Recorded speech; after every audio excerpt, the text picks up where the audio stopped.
विधानसभा निवडणूक काहीच दिवसांवर आली असली तरी लोकसभेच्या निवडणुकीचं कवित्व अजूनही संपलेलं नाहीये। लोकसभा निवडणुकीच्या निकालावर आधारित अनेक दाखले देऊन विधानसभेचे आखाडे बांधले जात आहेत आणि पुढेही बांधले जातील। त्याचाच एक भाग म्हणून ज्या शरद पवारांनी लोकसभेत लढवलेल्या 10 जागांपैकी आपले तब्बल 8 खासदार निवडून आणले, त्यांना येत्या विधानसभेतही लोकसभेप्रमाणे यश मिळेल की केवळ शरद पवारांना सहानुभूती आहे असा प्रश्न निर्माण केला जातोय। अनेक राजकीय विश्लेषकांच्या मते लोकसभा आणि विधानसभा निवडणुकीतील राजकीय परिस्थिती आणि गणिते वेगळी असतात। लोकसभेत मतदारांची संख्या ही अधिक असते, तुलनेत विधानसभेत मतदारांची संख्या कमी असते। स्टॅटिस्टिकल बोलायचं झाल्यास साधारणतः एका लोकसभा क्षेत्रात सुमारे 5 ते 6 विधानसभा क्षेत्रांचा समावेश असतो। त्यामुळे लोकसभेच्या तुलनेत विधानसभेची निवडणूक अधिक सुटसुटीत सोपी असते। लोकसभेच्या एका मतदारसंघात 5 विधानसभा मतदारसंघांचा समावेश होत असल्याचं आपण गृहीत धरलं तर एका लोकसभा मतदारसंघातील मतदानाची आकडेवारी जाते किमान 15 लाखांच्या घरात। हीच संख्या विधानसभेच्या एका मतदारसंघात 1.5 ते 3 लाखांच्या घरात जाते। लोकसभा प्रचारात अनेक उमेदवार असेही होते ज्यांनी कधीच संपूर्ण मतदारसंघ पालथा घातला नाही।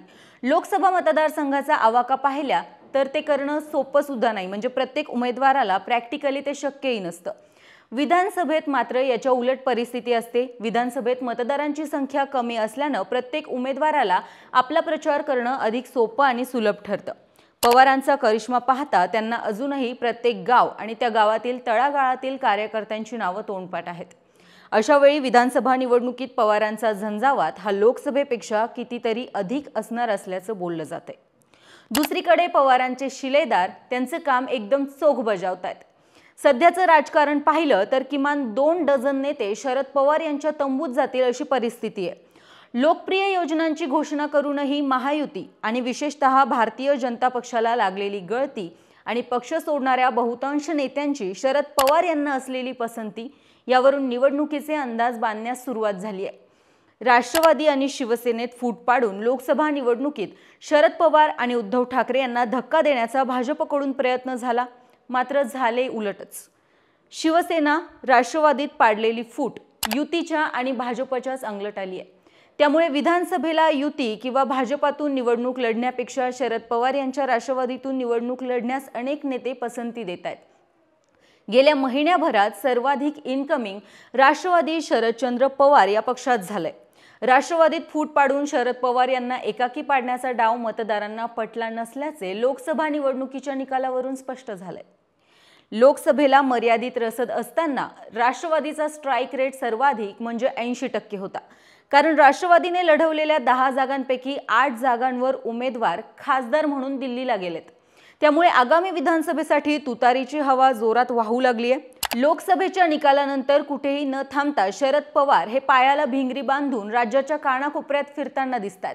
तसंच राज्यभर त्यांच्या सभांना मिळणारा प्रतिसाद हा भाजपच्या अनेक नेत्यांच्या पोटात गोळा आणतोय। त्यामुळेच अनेकांना आपले भवितव्य तुतारी फुंकणाऱ्या माणसामध्ये दिसतंय। लोकसभा निवडणुकीच्या निकालाचा विधानसभा निवडणुकीवर परिणाम होऊ नये यासाठी महायुतीने लाडकी बहीण योजना, युवा रोजगार प्रशिक्षण, तीर्थदर्शन, वयश्री आदी लोकप्रिय योजनांची घोषणा केली।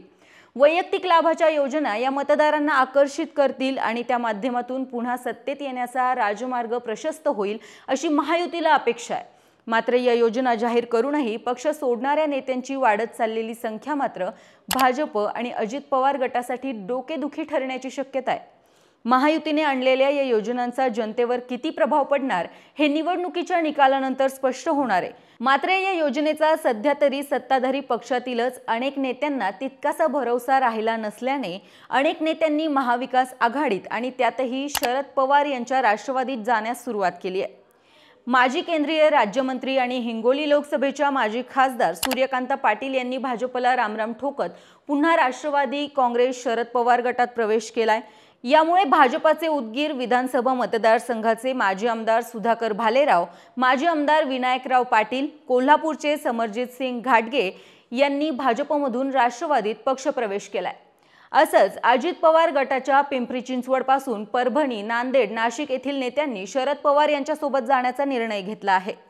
पश्चिम महाराष्ट्र हा राष्ट्रवादी काँग्रेस पक्षाचा बालेकिल्ला, मात्र मागील 2 निवडणुकीत भाजपने मुसंडी मारली। यावेळी मात्र कोणत्याही परिस्थितीत वर्चस्व मिळवायचेच या उद्देशाने राष्ट्रवादी कामाला लागली आहे। वेळ प्रसंगी घटक पक्षांशी जुळते मिळते घेऊन वाटचाल करण्याचे धोरण आखण्यात आले। शरद पवार यांनी कागल विधानसभा मतदारसंघात प्रचार करताना जुन्या सहकार्यांच्या आठवणींना उजाळा देत भावनिक साथ घातली आहे। पुढील काळात याची प्रचिती अनेक मतदारसंघात दिसणारे किमान 25 ते 30 युवा चेहऱ्यांना संधी देऊन तरुणांना आकर्षित करण्याचा प्रयत्न होतोय। सत्तेत असणाऱ्या भाजप आणि अजित पवार यांच्या राष्ट्रवादीला सोडून शरद पवार यांच्याच पक्षात सर्वाधिक प्रवेश का होत असेल याची आता चर्चा होऊ लागली आहे। विधानसभेला सत्तांतराच्या शक्यता निर्माण होत असल्याच्या चर्चा सुरू झाल्यात। असे झाले तर शरद पवार हेच या सत्ताकारणाचे शिल्पकार असतील हे उघड आहे। आता विधानसभेत पवारांना यश मिळवायचे असेल तर आपला पश्चिम महाराष्ट्राचा बालेकिल्ला विसरून चालणार नाहीये। राष्ट्रवादीचा पारंपरिक गड मानला जाणारा पश्चिम महाराष्ट्रावर शरद पवारांनी लक्ष केंद्रित केलंय। 2019च्या विधानसभेत या भागातील 67 विधानसभा मतदारसंघापैकी काँग्रेस राष्ट्रवादीने 37 जागा जिंकल्या होत्या। नुकत्याच झालेल्या लोकसभा निवडणुकीत पश्चिम महाराष्ट्रातील 12 जागांपैकी 8 जागा महाविकास आघाडीने जिंकल्यात। त्यामुळे येत्या विधानसभेला पश्चिम महाराष्ट्रातील 67 पैकी किमान 50 जागा जिंकण्याचं लक्ष्य शरद पवारांनी ठेवलंय।